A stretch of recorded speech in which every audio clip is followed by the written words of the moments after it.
He does. Right? He's the guy. Yeah. Yeah, if you guys could be in my photo, I would love that. All right, can we turn the house lights on, Dr. Ben, and get the actual lights on? There we go. All right, here we go. This is his first con. Everybody stand up. This is his first convention. Billy, you Thank you, guys. I will put this on Instagram, FYI.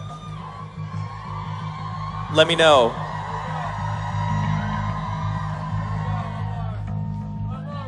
Unos más. There we go. Here we go, and everybody say Jack! Now hold on, we're doing a video. Everybody say, welcome to the convention, Alex! Thank you guys so much. Thank you. Thanks, buddy. Thank you, Alex. Ladies and gentlemen, Alex Calvert! Living after midnight. After midnight. Rocking till the dawn. Late night guy. Loving till the morning. Likes to love long time. I'm gone. And he's gone. Yeah, I'm gone. Alex is kind of a love you late night, then take off kind of guy. That's right. I just gathering from the lyrics. He's an unsavory chap. I didn't. Any other... And I liked him until I heard. How was that, everybody? Enjoy Alex Calvert? Was that fun? Guy's awesome. Super nice guy. Are we ready for our next guy? I'll be honest. I feel like trying to follow Alex is pointless. I say we fold up the tent and go home. Okay, fine. Must we? We must. It's San Francisco, the last con of the year. Please put your hands together for Misha Collins. He's a angel. Come and save it tonight. He's an angel. Come and make it alright.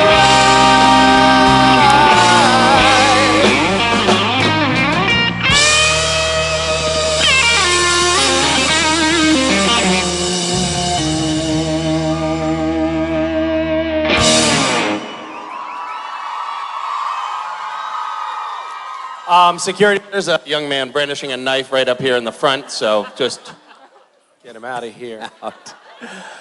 Okay. Be a sad day if you and I are security, Robo. Security. right? Security? Wow, they really cut corners, haven't they? Yeah. They just don't value life so much. Literally, we used to be full corners. That reminds me of what I said in the green room. So we have a lot of children here in the green room this weekend. Mm-hmm. Rob's son is here. Rich's son is here. My daughter is here. Well, your daughter's a lot more popular than our son. Yeah, Mason. Stuff it. Rob and Rich's kids are here. I ate their kids too. Boo! No, it's true. Their kids are the worst. But Calvin flew up by himself. He did, yeah. Which is a big deal. It's a big deal, yeah. And he flew up and he got to the green room and he was like, does my dad know I'm here? And I was like, yeah, he knows, but he doesn't care. I came in the green room and he goes, Misha told me you didn't love me. And I'm just trying to help out, like get a conversation started in the family or whatever. Yeah, no, you know? and it works. Trying to help. We're going to have a sit down later. And we had a similar conversation, Steve and I. Which was kind of cool. He was like, what is my dad's character on the show? It's like, I think that it's a question that's been burning for a long time. He's wanted to know. His dad won't talk about it, obviously, because he's ashamed. And I said, he's an archangel, he's a trickster, and he's like, oh, my dad's a bad guy, huh? And I was like, no, I mean, it's sort of a mixed bag. He's I think, basically a good guy, but he's got sort of a mischievous streak. But your real father is a bad guy. And Steve didn't miss a beat. He was like, he just nodded knowingly, which was pretty great. The crushed soul of a boy who knows the truth. Yep. Good stuff. Thanks for doing that. That was great. Yeah, you're really welcome, nice. guys. Thank you. Rob and I are going to go backstage and begin the healing process while you do this. Ladies and gentlemen, Misha Collins.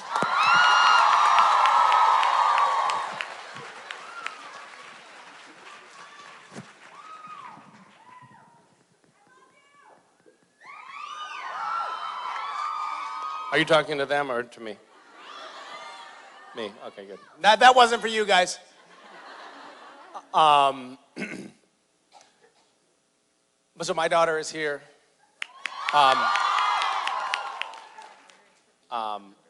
Rich is here. Rich directed an episode called Imaginary Friends, which always reminds me. I know, I hate that episode. But he directed this episode, and it reminds me of something of my daughter's, which is Mason had a friend, an imaginary friend. I think it's fair to say, Mason. You can correct me if I'm wrong. Named Bobby, and Bobby and Mason would just hang out together. They just play like super, super sweet, super cute. She's the sweet one, and then one day she said, "Hey, Dad, Bobby said a bad word," and I said, "What? She did?" Bobby's a girl. And she said, "Yeah, Bobby said fuck." So I choked her and I killed her.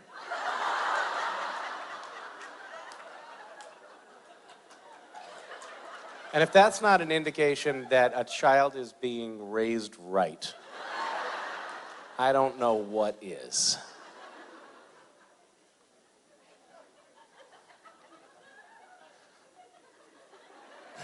She just has this knack for that kind of moment. We have a bedtime ritual that it starts. We have we found. I'm gonna back up. I'm gonna back way up for a second here. When we first had kids, I was like, I'm gonna have a totally different approach to parenting. I'm gonna be like the freewheeling, fun. Drag the kids along and just make them do whatever I want to do, and they're going to learn by osmosis, and it's going to be awesome. And I'm mentioning this because we did a road trip when my son was 3 months old from Vancouver down to San Francisco. And he cried so much on the drive down, like just being fun, coming with us, cried so much that he lost his 3-month-old voice. So he just, which was actually great because it was really annoying. And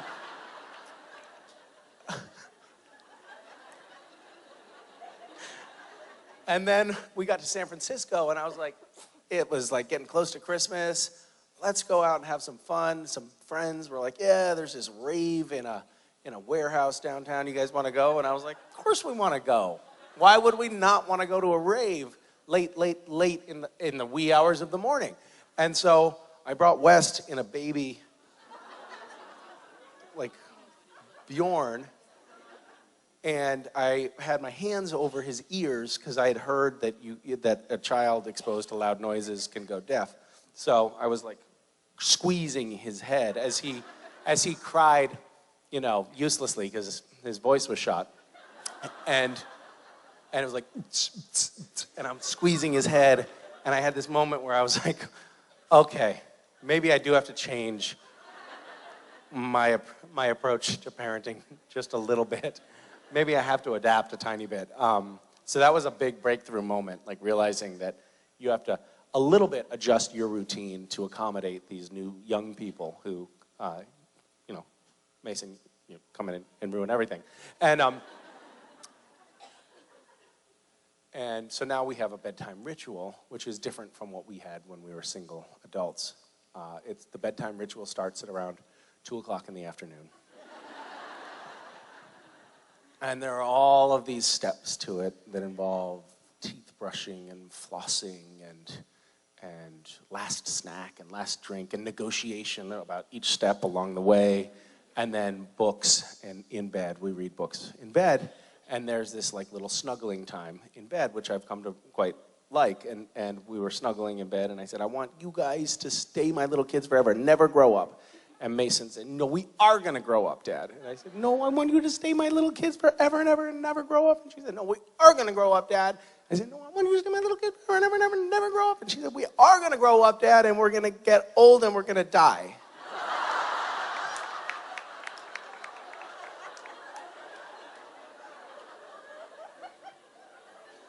And while may be true, not what you want to hear. But I digress. Hi, Hi. how are you? I'm good.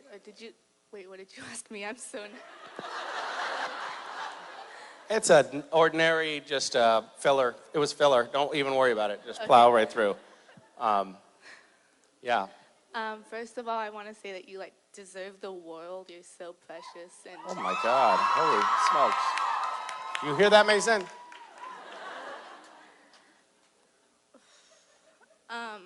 Thank you for your kindness. well, we all mean it, so... what is your family's, favorite childhood movie or book to share with your children? So, movie-wise, I don't know. Mason, are you in the audience? What's your favorite movie?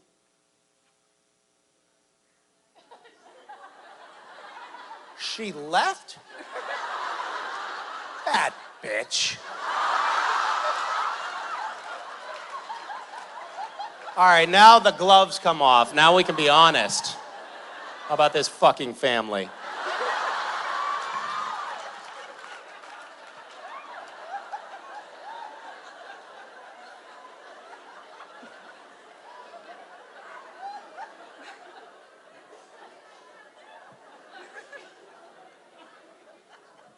Favorite book is Go the Fuck to Sleep.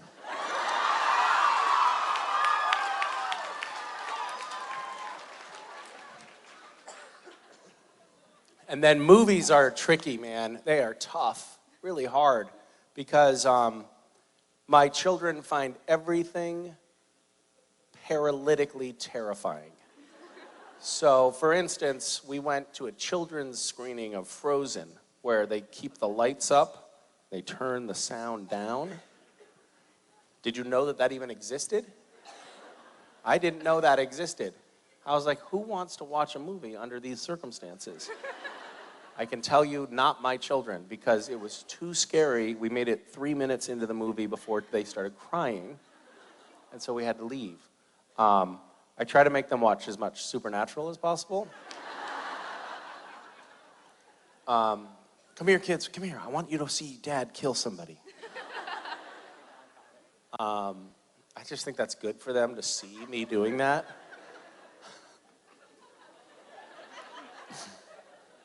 They still don't even have a concept of what that means, to go and act and pretend and is this stuff that we're watching on TV? We went to see Annie in LA, and this was last year, so my son was 6. The entire time he kept on poking me and being like, Dad, is this a movie? He couldn't understand what the hell we were watching. And likewise, when they watch television, live action television, for them, it's super confusing because they just think they're watching real shit happen. And that's boggling for them. Wow, how did you disappear, Dad? And why did you stab that man so many times? So anyway, movies are tricky. They like to watch things that they consider to be very sweet and not scary. Those are the 2 criteria that they like to go by. So they like to watch Kipper. What's the big red dog? Clifford. Clifford. Probably my least favorite thing. What do you mean? I love Clifford.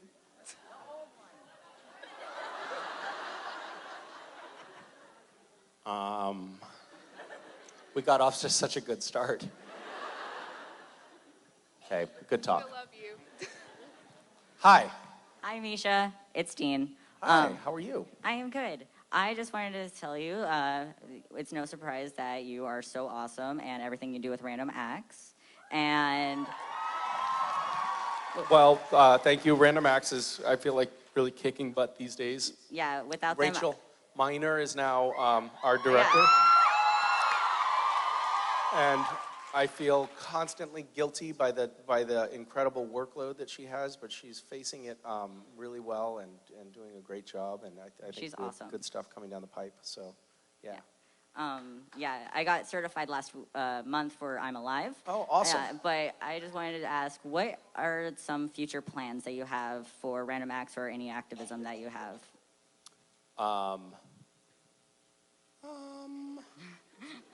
Can you ask Rachel that question? We are trying to we're trying to sort of ramp up acts. So we're trying to get more people engaged in going into their community and doing projects that we are helping to facilitate and finance. So I think we kind of want to make it, you know, Random Acts has always been doing that, but I think that the biggest stuff that we've been doing has been stuff that has been centrally organized. Like we're building a school in Nicaragua right now, for example. And that takes a lot of like centralized organization, and it's great, and we don't want to stop doing those things, but we want to do more of that kind of almost like crowdsourced charity, where we get more people engaged in doing stuff on their own that we help facilitate. So our objective is to sort of, you know, spread like a virus in that manner. Keep up the good work. It's Thanks. good seeing you again. Good seeing you. Hi. Hi. I wish I had a deeper question now after that, but Yeah, well, it's all right. There's only about 1,500 people judging you right now. oh, that's all. I was going to ask, what do you think is your spirit animal? And if, other than a moose and a squirrel, what spirit animal would you choose for Jared and Jensen? Oh my God, I can't even imagine thinking about them as other animals than moose and squirrel. I have always felt a particular affinity for the unicorn.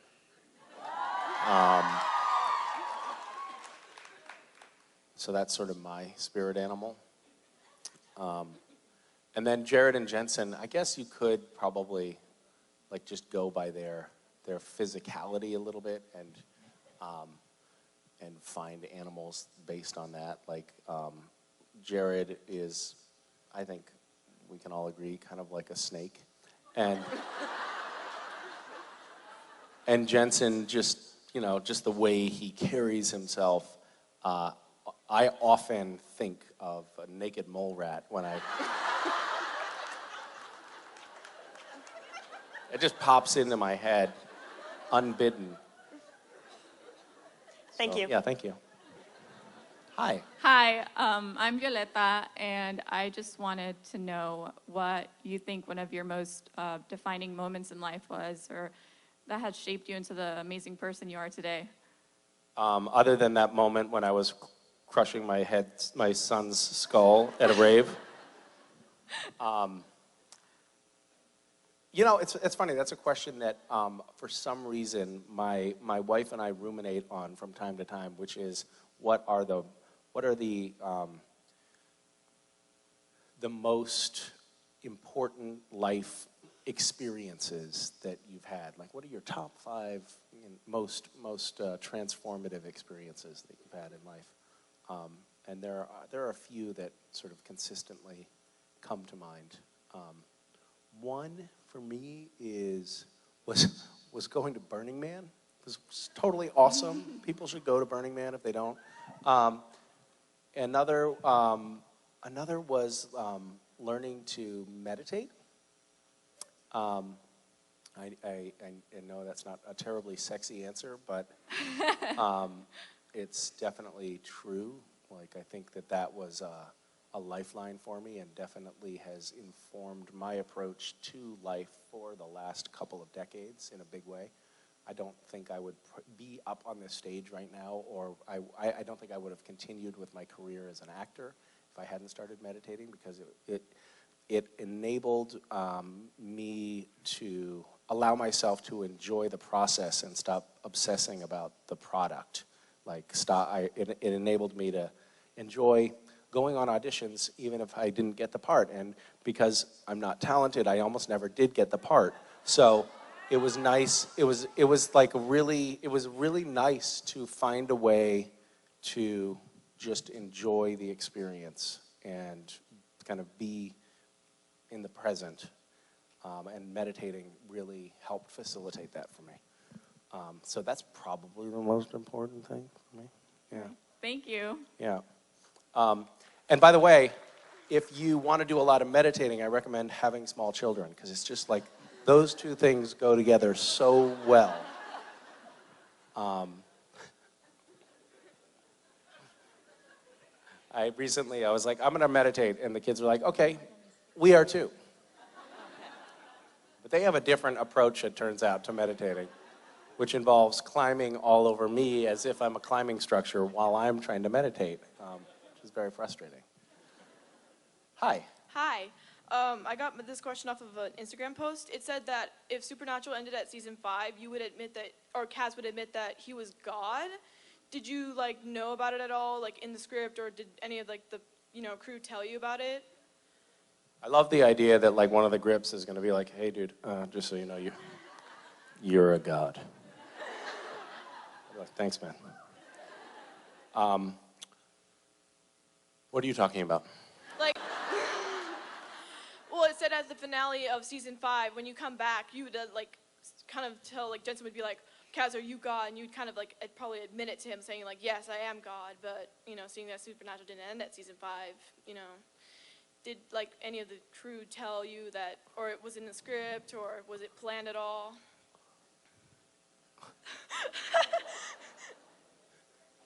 It's a complicated question. I'm so confused right now that I don't even know where to start. So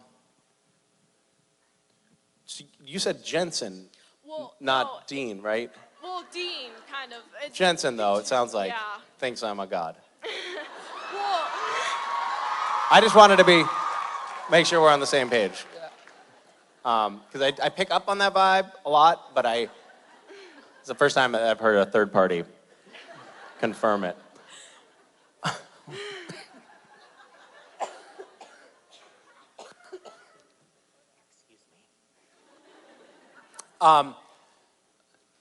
Okay, so yeah, season 5, it ends. We all know that.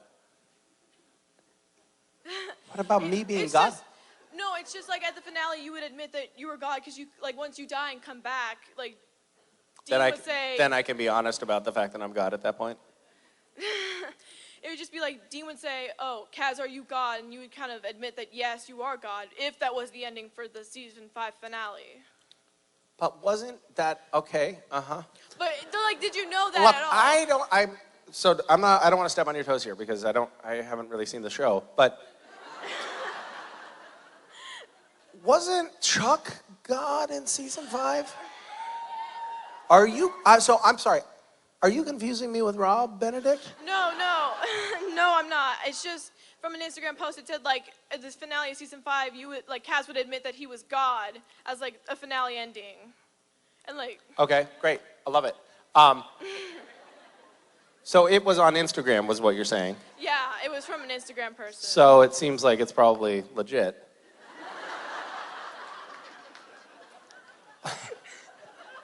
I'm now trying to get all my news from Instagram because I feel like it's just solid consistently. I actually feel like we're making progress here, but we haven't totally closed the gap. There's still a little bit of confusion happening for me right now. Deep confusion. I don't understand what's happening. It's just my question was did you know that at Yes. the ending of Supernatural that you'd or the season 5 that you would say that you were God or not? Absolutely. I did not. I hope that answers your question. Thank you. Thank you. Hi. Hi. So you do a lot of work with random acts and things like that and all of the charity work. But I was curious, with the way that it inspires a lot of people, do you ever get curious about the unknowing ripples that you've created with it? And do you ever get stories back? And how do hearing those stories make you feel? Occasionally, things come back. We did this thing with Gishwas a few years ago where we collected pledges to do charitable actions. And so I think we collected like 90 or 100,000 signatures. And it was just people pledging that they were going to do an act of kindness.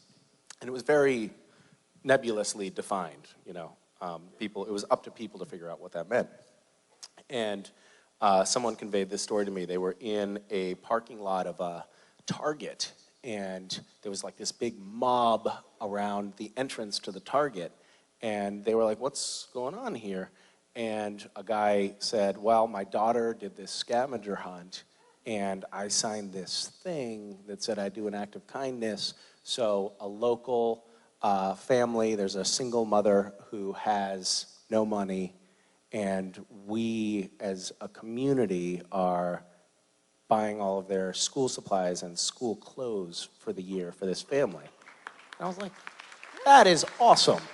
And it was just somebody just happening by this event. And then they sent me an email like, hey, you'll never know, you'll never guess what I just ran into at the Target. So that was cool. Yeah, there you go. And how did it make me feel? Like shit. Just terrible. What a waste of money, you know? Thank you. Hi, thank you. Hi, thank you. So I'm very curious about if you think that Jack brainwashed Cass when he showed him that vision, if he sort of used him as a puppet, or if you think Cass saw a vision. Oh my God. That did not occur to me. That bastard. Did he do that? Shit. Or if he showed him a vision which Cass chose to believe. Oh my goodness, that didn't occur to me. Now I have to rethink everything. Thanks a lot. I hate rethinking things. We had I was shooting a scene with Mark Pellegrino yesterday, and he's fantastic. We were doing a little improvisation, and it was funny. He was funny. I wasn't, but he was funny. It was good. But there was a line where I'm sort of taunting him, and I tell him that Jack doesn't even really look like him. And then I threw in a line like, yeah, in fact, he actually looks kind of a lot like me. And Amanda Tapping is directing, and she came up and she was like, hey, Misha, don't throw that line in there. Don't do that. It's not good. Not good. But he does look a lot like me. Because Alex is my biological son, so. Thank you. Thank you. I didn't really answer her question, but she left looking satisfied anyway. I would love some water. Thank you. You can hear me hacking and stuff. Thank you.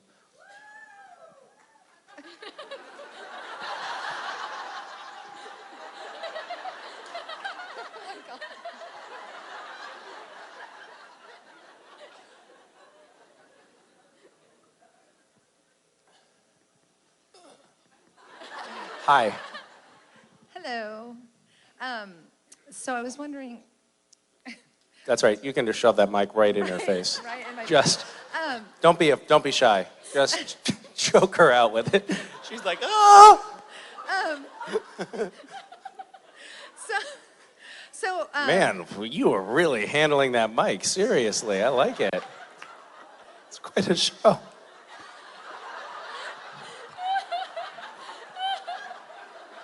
This is what I saw. I was like,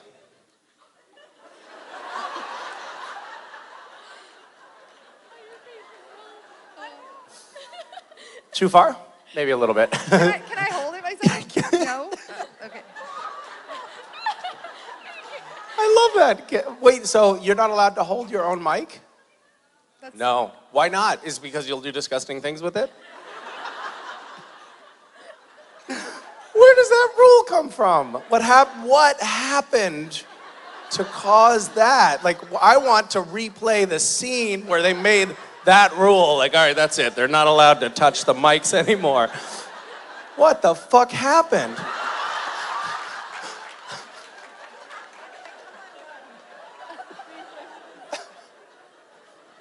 It's like, ugh.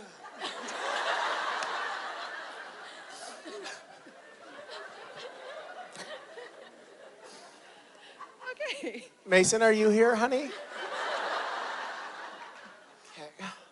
Okay. Good luck.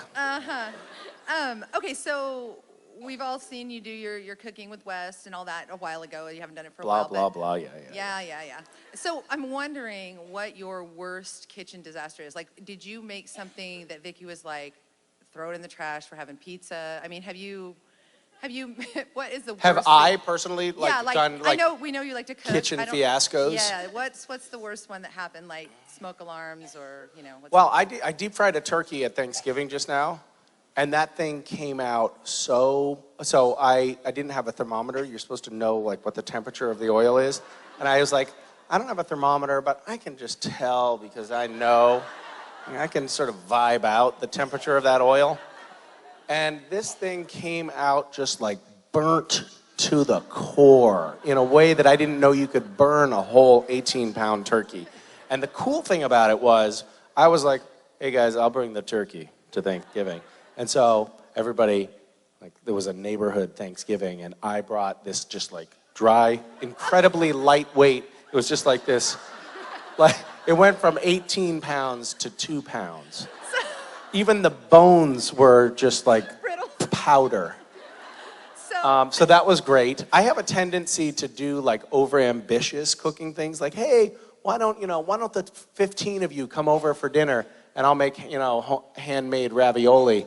And it's like 2 o'clock in the morning and I'm still like rolling out raviolis because I did not plan properly. I didn't realize how long it took. Yeah, I've been there. So yeah, that sucks. I hate it when I'm like, yeah, I'll make something. And then I spend the whole night cooking and everybody leaves before dinner because it took so long. That's pretty common for me. So we speaking of deep fried turkeys, we did a turkey one year, and you have to have them really super dry. So you rinse it all out, and I put paper towels down in the cavity, to like get it all the moisture out. And you forgot to take them out? And I forgot to take them out. That's disgusting. They deep fried really well. Are they delicious, deep fried paper towels? Yeah, they were. So good. And great fiber, right? My poor husband. Correct me if I'm wrong, but that is the... It was not good. My wife she was raised in a family where cooking didn't really happen. It was just like, take something out of the freezer, microwave it, or ideally go to a friend's house for dinner. And when she and I first started dating, the first night that she met my mother, who likes to cook and cooks fairly healthy stuff, Vicky volunteered to cook dinner.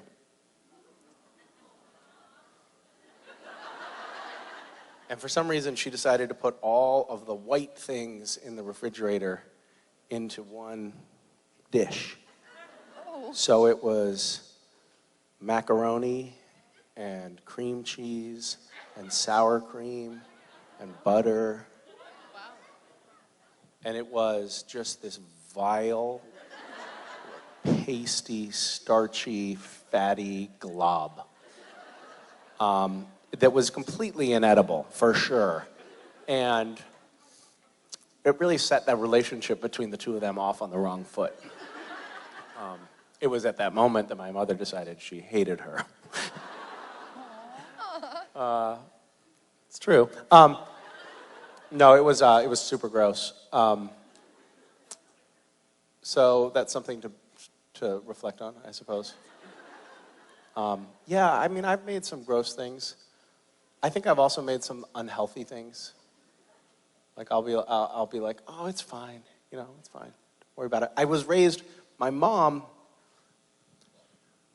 when we were growing up, my mom had this idea that like a little bit of, I think it's like the homeopathic approach to germ warfare or something. She thought if you ingest small amounts of filth, it builds up your immune system. So I remember being 5 and sitting on the stoop of our house and eating dirt because my mom had told me that was like, that's good for you. Like, eat a little bit of dirt. It builds up your immunity. So I'm like choking down dirt to try to get strong. And we would do, and you know, there were times when we were like living in a tent where we had this like silver wash basin that was our refrigerator. This open, not a cooler or anything, just this open wash basin that we would like once a week get a bag of ice and stick it in there, and in the summer, and then it would just float in water for the rest of the week, and that was our refrigeration. And things would, you know, any of the dairy products would go green pretty quickly. So there was always like a crust of mold on stuff, which was, that was just when you made quiche. Very tasty. If you cook it, you have to cook it thoroughly though, we found. Okay, all right, fine. Hi. Hi. So I know that, well, we know that Cass has like a lot of magical powers and he's able to move things and teleport and all that stuff. But does it ever get kind of awkward when you're filming and nothing's actually happening? You're just kind of dancing like a crazy person? Is that something that gets kind of awkward, or it makes you a little uncomfortable when you're just like waving your hands? Now, is this a critique or? No, do you ever feel like an ass when you do the stuff that you do? Yes, for sure. I mean, what we do on Supernatural, like I can, you know, like put my hand out and explode a door or something like that. And when we first started doing that stuff on the show, it did feel a little strange. So I just developed those powers myself so that... Of course. And by the way, it saved a bundle in special effects and stuff for the show. So they're super appreciative of the fact that I can now just use telekinesis to move things and explode things and teleport and stuff like that. Obviously, you know, took a little time and effort on my part, but it's totally paid off. Yeah.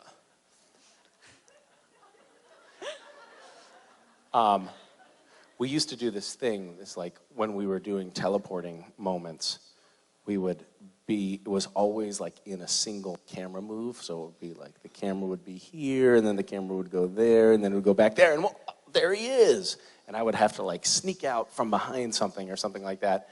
And then after a while, everybody just got a little bit lazy about it, and they're like, you know what, Misha, stand there. Okay, now walk away. And the camera would just be sitting right there.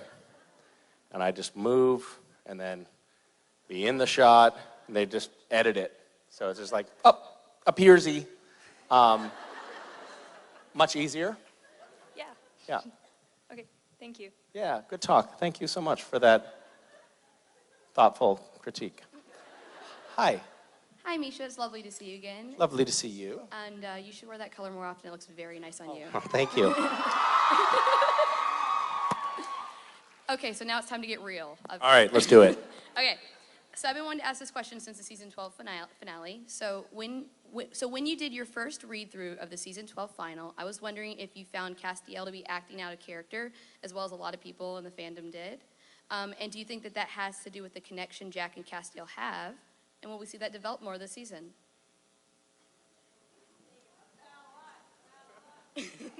What are you talking about? In reference to what how you acted out of character? Yeah, how was I acting out of character? Well, when Castiel healed Dean, it was quicker than he typically does, and the cut on Dean's forehead glows orange as opposed to neither glowing at all or... Well, I hate to say it, but that's Jensen out of character, not me. I mean...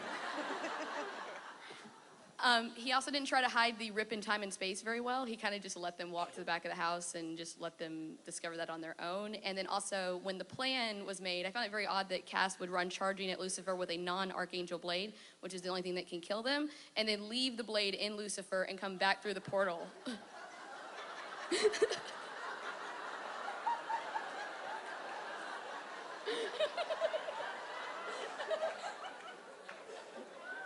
I mean, these are just observations. I don't know what happened.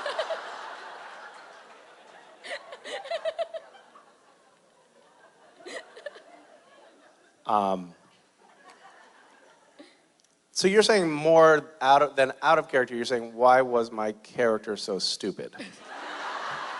That's what I'm hearing. Is that? Well, what it seemed more was he was really focused on Jack. I mean, he did buy diapers for like 2 years straight, so it almost seemed like that the connection was He had there. baby brain. Yeah. Is what was going on. Yeah. And so we've obviously seen that this season that with Jack waking Castiel up in the empty, that there seems to be some interconnection between Jack and Castiel, and I was wondering if we're going to see that develop a little bit more, and if that maybe had to be why Castiel, I guess, in your words, was acting so stupid. Shit, why did I say that? I fell right into your trap, didn't I? I'm sorry. I think that does make sense. I mean, I think that Cass was, he was transposing a lot of his emotional energy onto Jack and the well-being of this baby. I mean, he was definitely on a mission, definitely felt like this was his purpose and drive at the end of season 12.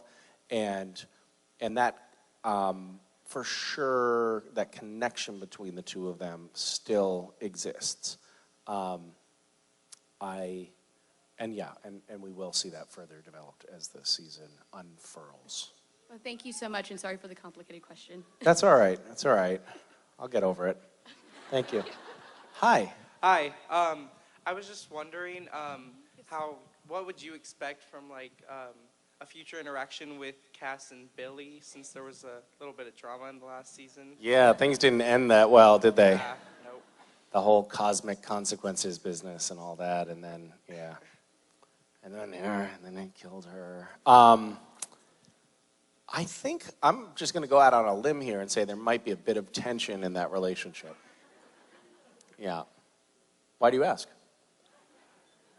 I'm just curious. I'm also curious how you felt about playing your local cosmic entity. So. Oh. Yeah. That was a lot. That was really bizarre. That was a super strange day of shooting. We had this elaborate machine called a motion control camera, which looks like one of those giant robotic arms that like builds cars on assembly lines, and it was unbelievably complicated, and none of us on the set knew what was going on. We were all just trying to puzzle out, like, okay, wait a minute. So the thing is moving there, and then you're that character. Like, we kept on doing that. Like, we're just sort of mapping the thing in space, and John Badham was directing, and he kept on saying, okay, Misha, that was good. I think maybe we didn't get it. You know what? Let's do it again, but switch characters. And so my brain was just like, zzz, zzz, zzz, and we had a guy who was there who was about my build, who was an actor who was saying, who learned both parts too. So I had somebody to work opposite. But sometimes we'd like do a take, then I'd switch characters, and then John Badham would say, okay, let's do it. You know what? Let's do it one more time, but you this time do it as empty Cass, and just do it by yourself. Without any other actor there. And it was really challenging, very challenging. But it was super fun. I went home feeling a different kind of tired after that day of shooting. There's an episode called The End, which was, I believe, season 5, where Jensen played future Dean and present Dean, and he had scenes opposite himself. And I remember at the end of one day of shooting, he just looked like this wilted flower. And he said, I will never do this again. Never again. And he was serious. And I was like, God, what a wuss. And then I did that, and I was like, I do not want to do that anymore. That was exhausting. So, yeah, thanks for bringing up a painful subject. Hi. Hi. First of all, you look very nice today. Why, thank you, as do you. Welcome. You look like the alphabet. Yes. And my question, I didn't know I was going to get picked, so it might be stupid. No. But back when you... I was going to say there's no such thing as a stupid question, but that's totally not true. Okay. I have children, and I know for a fact that that's not true. Back when you first started on the show, did you ever imagine your life turning out the way it is now? Back when you first were on the show. Nope. Totally got the question. Okay. This is one that I actually understand, which is kind of a relief. I'm just soaking up the joy of understanding a question. When I first got on the show, I thought I was going to do a couple of episodes, and I've done like small arcs, recurring guest arcs on shows before, and it hasn't had a material impact on my life, really. I was signed up to do 3 episodes initially, and which I thought was great. I'd never watched the show because I wasn't, I wasn't a teenage girl, and that's who I thought watched Supernatural. I saw the billboards on bus stations with Jared and Jensen going. And I remember distinctly thinking to myself, I could do that.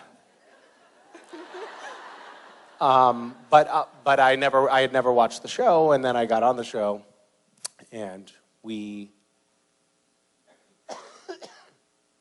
they had a season premiere party at the sort of production studio in LA, where a bunch of the producers and writers and a few of the actors who were in town just went and watched the airing of the first episode of season 4, and right toward the end, right before my character appeared on stage, Sarah Gamble sidled up next to me. She was a writer and producer at that point, and she said, "Your life is about to change."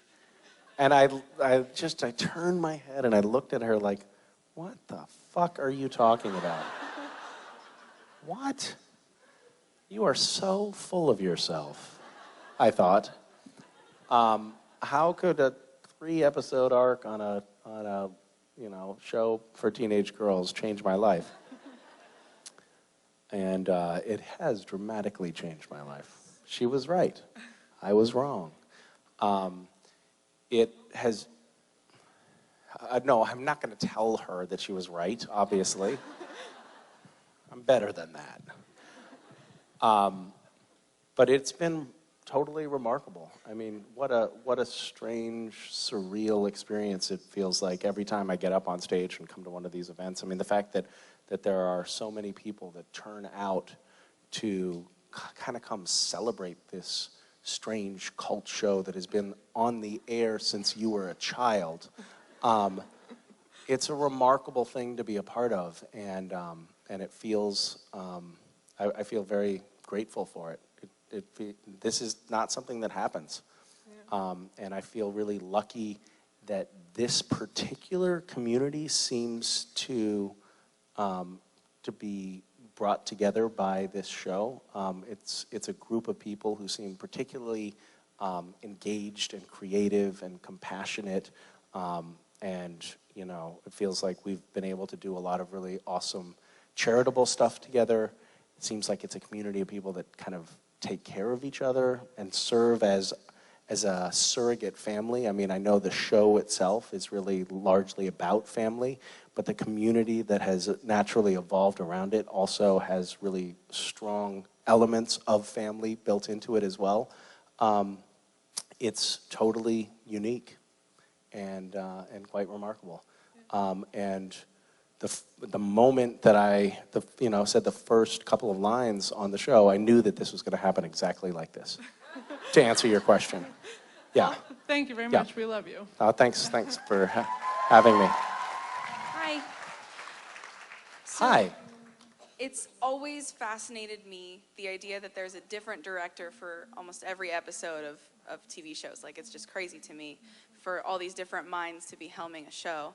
So my question to you is, as someone who's obviously been on all these episodes with all these different directors, and as having been a director yourself, how do you feel the different directors' minds affect the show as a whole and each season's arc?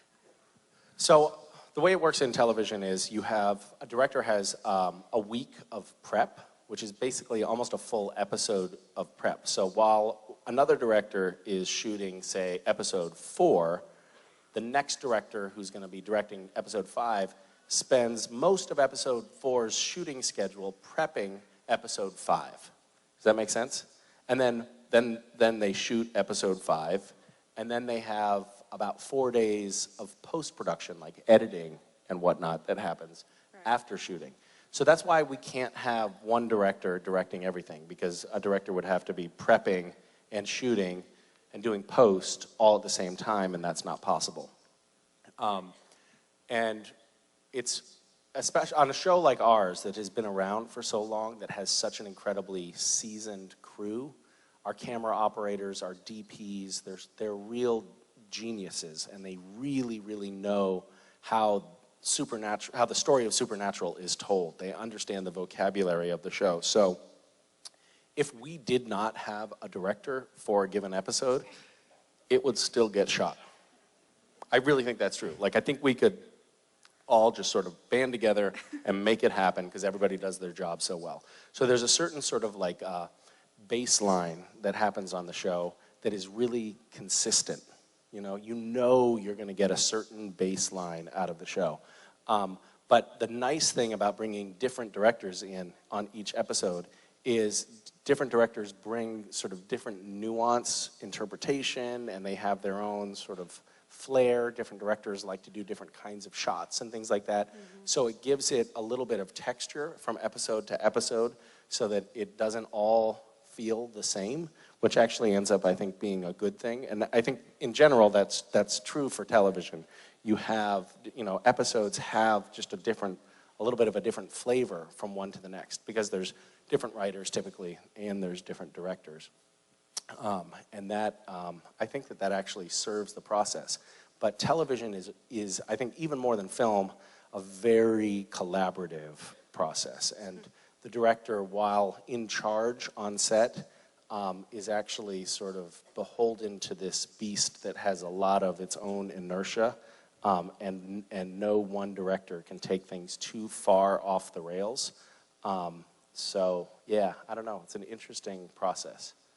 And some directors, they'll shoot 14 hours a day, every day, and the crew is like tearing their hair out and like, I hate this person. But then those episodes turn out awesome, and the producers are like, well, it's an awesome episode. I'm sorry that you guys didn't get any sleep, but it came out really well. And they bring there's a different mood on the set with different directors. Like there's different personalities in charge. Some people are more fiery. Some people are more subdued. Yeah. Can't believe you guys get to go over 12. 12 what? Hours. Oh. Yeah, my crew almost stabbed me for going over. We went half an hour over a few weeks ago. What do you do to your crew? I'm a senior in film school. I gave you my script for the travel ban back in June. Oh, and, yeah. It's a crazy process, but yeah, we went 12:30 and they were. There was mutiny? Yes. Yeah, I mean, our crew gets overtime. So if you go, past, into 14 hours, they're making good overtime. So there's like this little double edge, like, oh, at least we're making overtime. But they're dying too. So it's like a balancing act. Cool. Thank you. Thanks. Some shows shoot like 16-hour days. We cap ours at 14. Supernatural, when it started, was shooting some 16-hour days and Saturdays. So it was like 6 days a week. That's terrible. But now we're better. We cap it at 14.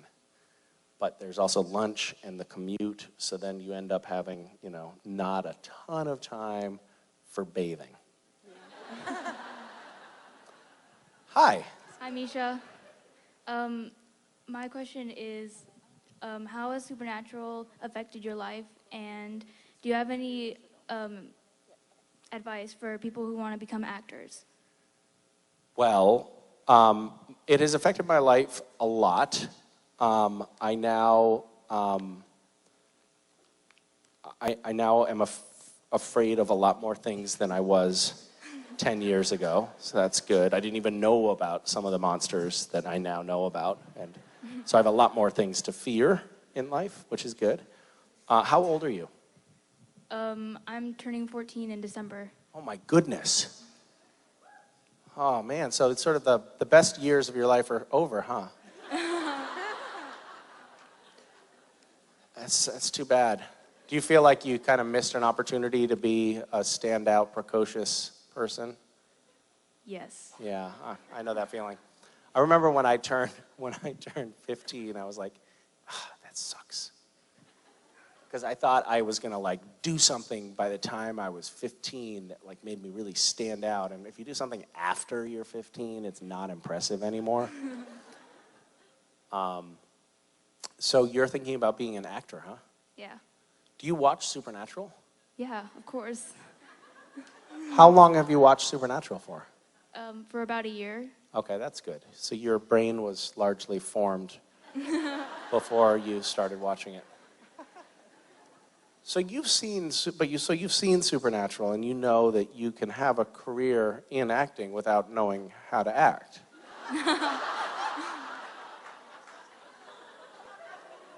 It's kind of exciting, right? I mean, when you watch something like that, you're like, anybody can do this. This is fantastic.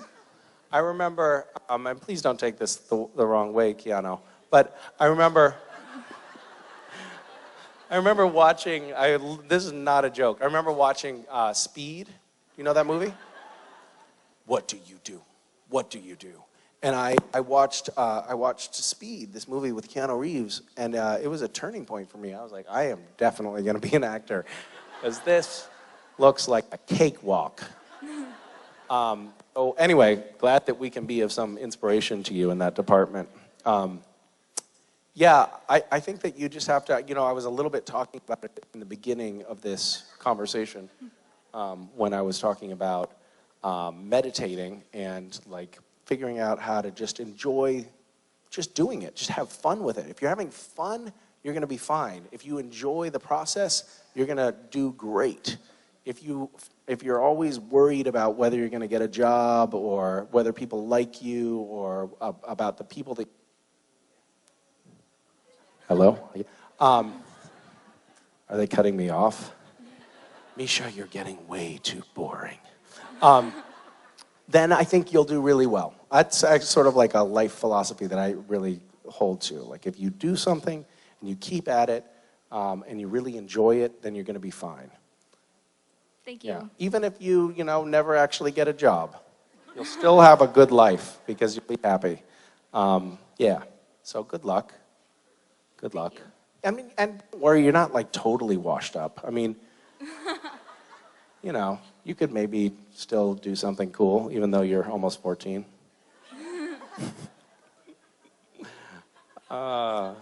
He's like, really? I'm washed up? Thanks for asking that question. Good question. Hi. Hi there. So I'm a mother myself, and I've kind of often I'm so sorry. Yeah, I know, it's pretty tough. So I've often caught my daughter doing or sometimes eating things she's not really supposed to be eating. Yeah. So I was just wondering what's kind of like the worst thing you've ever caught one of your children doing or eating?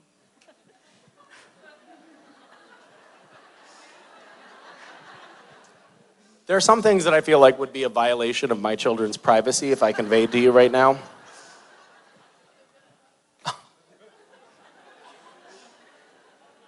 I can tell you this, there's like a little cabal of friends that Mason and West have that are exactly their age.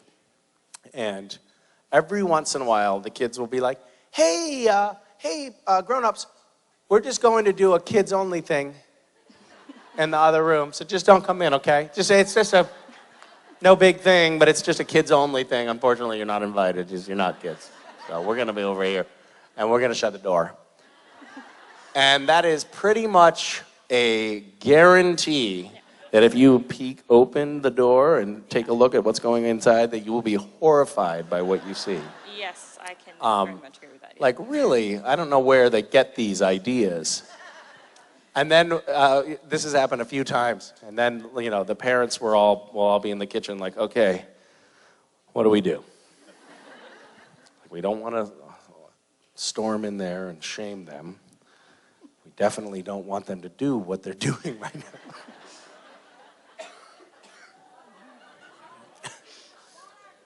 now. I'm not telling you. So yeah, that sort of stuff happens from time to time. Yeah. And they will, I don't know, I mean, eating, huh? Yeah, she's eaten some pretty bad stuff. What is she eating? So we've recently just gotten a kitten. Okay, I actually don't want to hear the rest of this story. She didn't eat the cat. It's But fine. thank you. And she was really quiet, and I kind of just walked into where the cat's like house is, and she was sitting at the cat bowl eating the cat food. I'm actually relieved, honestly. That's fine. I'm okay with that. I thought we were heading in a different direction, so I feel good right now. Thank you for sparing me. Yeah. Oh, that was tense for a second there. I thought we were going into the kitty litter box. Yeah. Okay, I don't want to talk about this anymore, but thank you so much. Thank you. Thanks. Hi. Hi, Misha. I was wondering about your future plans, if you'd be interested in doing another series, perhaps your own spinoff?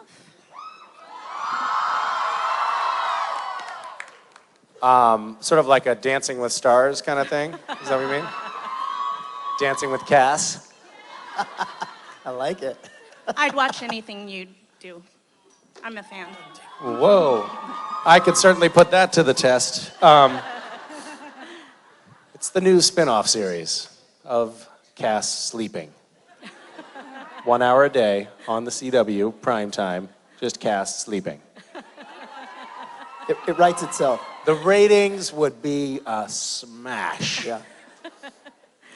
I don't have future plans. I've given up on making future plans. Yeah. I've given up completely, just sort of across the board. Why? Well, because I keep thinking that Supernatural, like everybody's like, well, you know, season 5, 100 episodes, it's gonna be over soon, and it's never fucking over. So, whatever, just go on. I mean, I think you just sort of gird yourself and plan for, you know, a late retirement. Thank you. Yeah. This has been a very upbeat, constructive conversation. I love the idea, like, yeah, this goddamn show is gonna kill me. Thanks for your question. Yeah, kid. I remember when I still had promise. All right, take one more question, just to try to save One more. yourself Let's try from to that. dig our. Yes. Actually, that's been like that. I just told a 14-year-old he was washed up. So. Hi. How are you? Nice to meet you. I'm good. Good to meet you as well. I I think you're awesome. And you're Wait. So seriously, why are we not allowed to hold our own microphones? Do you know what's going on? Yeah, one time we had a fan grab the microphone and run amok and slay 7 or 8 other fans with the microphone.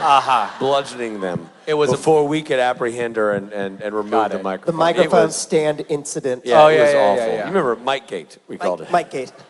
Which is also what we call the thing that Borja did. Mike Gate. We had this amazing moment over here. I'm sorry, you just were obviously distracted or enthralled or something, but she was holding the mic for another woman because that's what we do here. And it was like this. Wow. And the woman just like kept backing away, and the mic just like and then the woman said, "Can I just hold the mic?" And she said, "No." Yeah. No, you may not. You're not allowed to hold the mic. I'm gonna shove it in your I'm gonna face. stuff it down your throat. Hashtag Mike Gate. Next thing you know, somebody's gonna And grab so Mike that got Borja me and bludgeon wondering, 7 like, fans with him. what did happen? What happened don't that know. day when they were like, "That's it, no more holding the Dude, mic"? What happened? I don't know, and I know that people were bludgeoned, and I know it involved a microphone, and I dare say it was probably at your panel at your behest. I can only imagine. Under your command. Yes. All right, I'm sorry. These guys interrupted. Yeah, there's no time for your question. No, thank you, though. I'm kidding. Great talking to you. Yeah. Thank Yep. Is there anything you would have Castiel do differently throughout the season? Or is there anything, if you can't think of anything, is there anything you would have done differently in your life? I love that you gave me like an It's a out. sweeping, broad if question. You can't, what would you do? How would you get yourself out of the situation that you find yourself in right now? What would I have Castiel do differently? You don't like the direction that Cass has gone in? Is that what you're saying? Okay, I get it. What is it that you don't like about where Cass has gone? No, I like Cass. I'm just wondering if you as an actor would have changed something maybe that he would have done or wished he could have done something else. You know what she's doing? I've seen parents do this to children. She knows that you know that you've done shit work on the show as Castiel.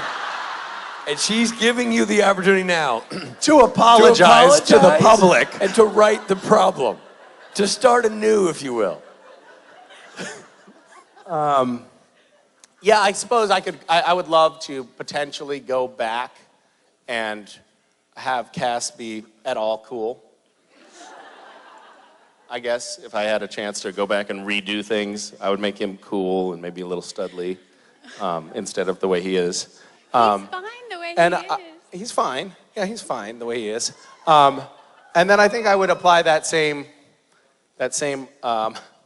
approach to myself. That would be great. What's that? Oh, guys, thank you. I was like dangling, like fishing for that compliment. Thank you for grabbing that low-hanging fruit. Really appreciate it.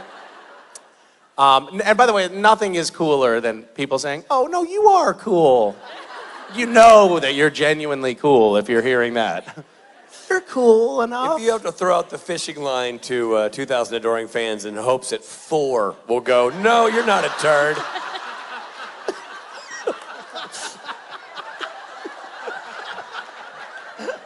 It wasn't exactly a cacophony of people saying, "You're cool."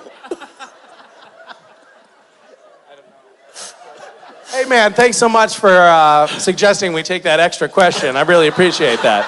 I got news for you. If Benedict is propping you up, I'm telling you, you've got to save yourself here. Wow, that's one of those. He shot you, and then the bullet ricocheted and just hit me. Hashtag Mike-gate. Mike-gate. I'm gonna leave now. Ladies and gentlemen, you know him. 4 of you think he's cool. Misha Collins. He's already down. Come and save me tonight. He's already down. Come and make it alright.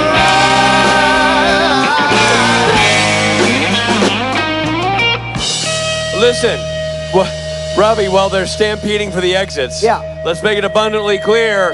Tonight is when the real action happens. This band, who are rock stars, slide over here and put on a show. It's called Saturday Night Special for a reason. Not only did it happen on Saturday night, but it is special, unique, and awesome in every way. It's what we do best. We hope you are wise enough to come check out this band doing what they do tonight at the Saturday Night Special. In the meantime, guys like Robbo and myself are going to do photographs and autographs. And are you okay? I think I broke my mic stand. Okay, and good news, we'll have a new mic stand for the show. Photographs, autographs? Photographs and autographs. We're doing photographs. People are doing autographs. Yeah. Tonight at 10 o'clock is the show. Be here. It's the thing, man. We get to play our own music. Last one of the year, Robbo. It's the last one of the year. We're going out with a big bang. See you tonight. Hope to see you tonight, everybody. Good job, Saturday, people.